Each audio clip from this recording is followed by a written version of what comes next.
Guillermo Ortiz, endocrinólogo. Doctor, ¿cuál es la diferencia, para que las chiquillas en la casa sepan, entre el hipotiroidismo, que es lo que tenía Elvira Cristi, y el hipertiroidismo? Hola, buenos días.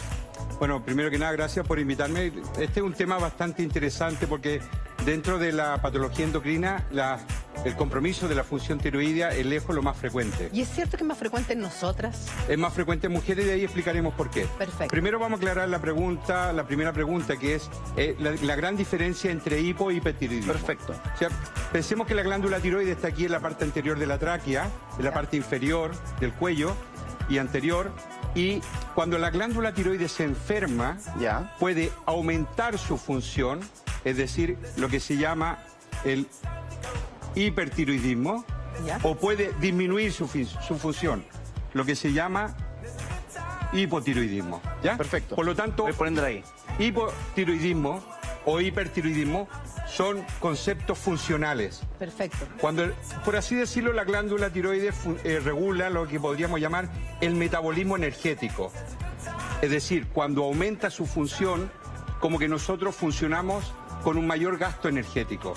Y por lo tanto, hay una mayor hiperactividad de todas nuestras funciones. Y de hecho, el hipertiroidismo produce aumento del consumo de energía, por eso se asocia como síntoma a baja de peso, produce taquicardia, puede producir arritmias cardíacas, temblor, aumento del tránsito digestivo que se manifiesta como diarrea, exceso de sudoración, palpitaciones, exoftalmo, los ojos como que se salen hacia afuera.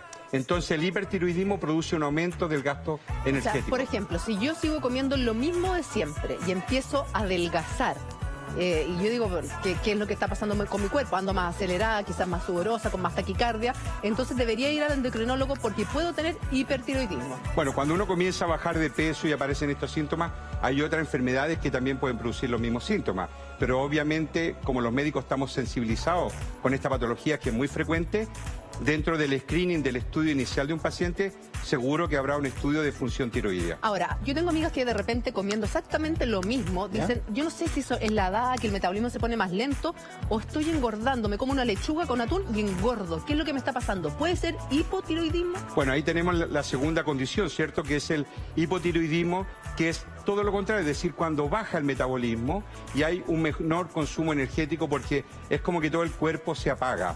Y los síntomas del hipotiroidismo podrían ser cansancio, astenia, fatiga, síntomas que podrían simular una depresión, alteración de la memoria, de la concentración, en los niños, disminución de la velocidad de crecimiento, retraso puberal, en las mujeres infertilidad.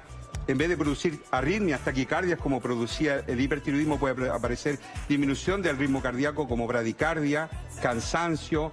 Puede aparecer también... El ánimo está por el suelo. Exacto, porque te deprimes energéticamente, hay menos energía y puede aparecer, aparte, lo contrario de la diarrea sería la constipación. Doctor, y podría haber también lo que se llama una retención de líquido, lo que se llama mixedema, que se da en los casos extremos cuando la función tiroidea está muy comprometida. Me quiero detener ahí en el tema del ánimo, porque hay muchas mujeres que nos están viendo que de pronto pueden sentirse bajoneadas, tristes, durante un tiempo permanente, pueden creer que están en una especie de depresión, pero finalmente es un tema de hipotiroidismo. ¿Cómo diferenciarlo? ¿Cómo saber?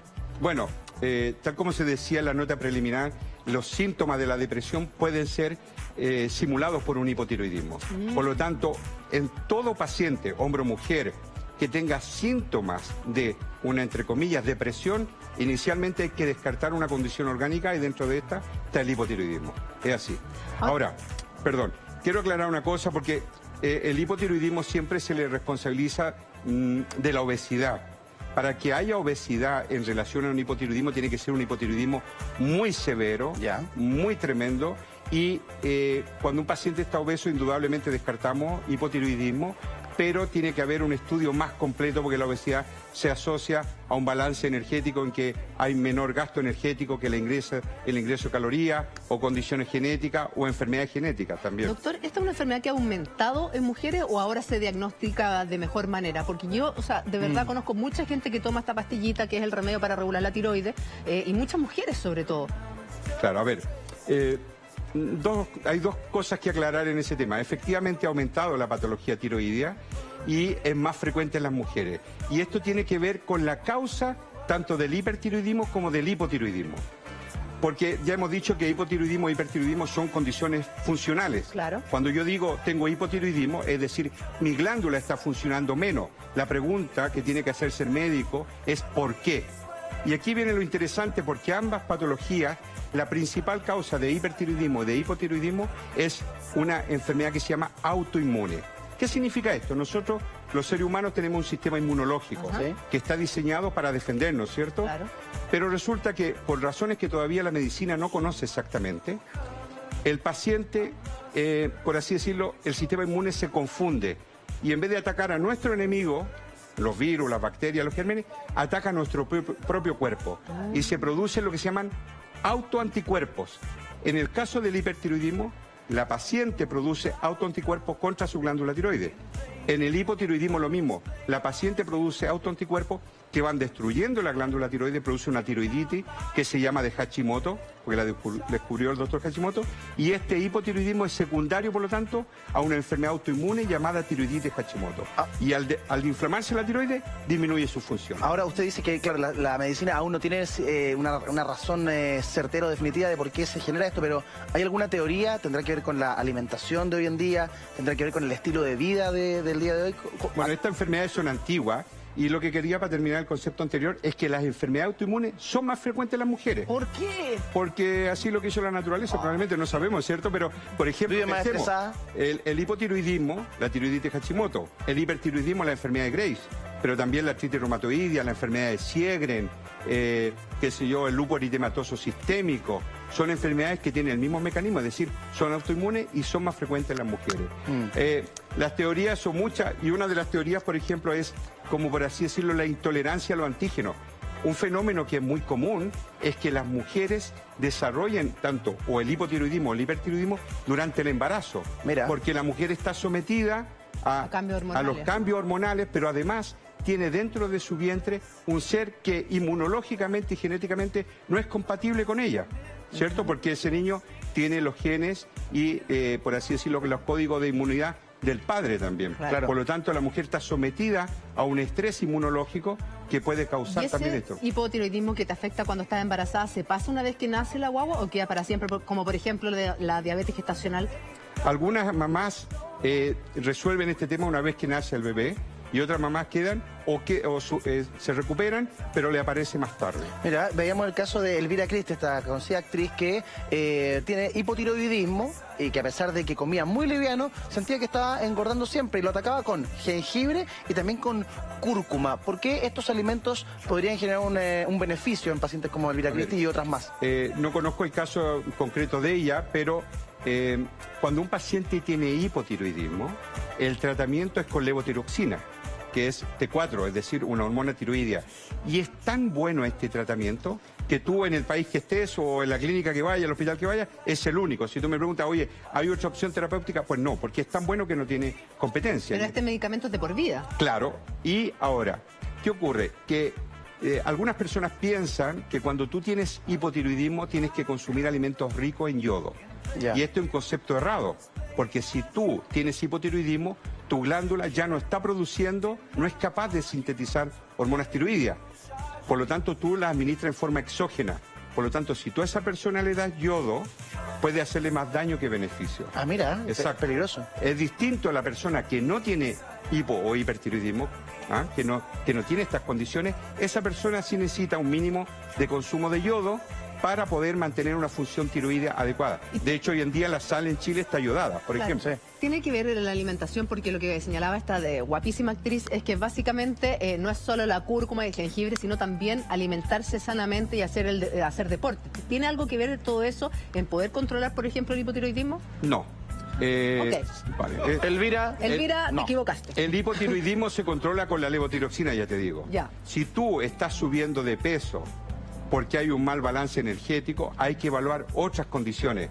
Lo hemos hablado otras veces en este mismo programa, ¿cierto? Llámese resistencia a la insulina, estado prediabético, ver también tu condición genética, ¿cierto? Si tú dices, oye, bueno, mi mamá, mi papá, mi abuelita, una tía, tienen obesidad, tienen resistencia a la insulina, tienen diabetes tipo 2, pues yo tengo que ir viendo también cómo va ese tema. Lo quiero invitar, doctor, a revisar el siguiente mensaje que nos llega a través de Twitter.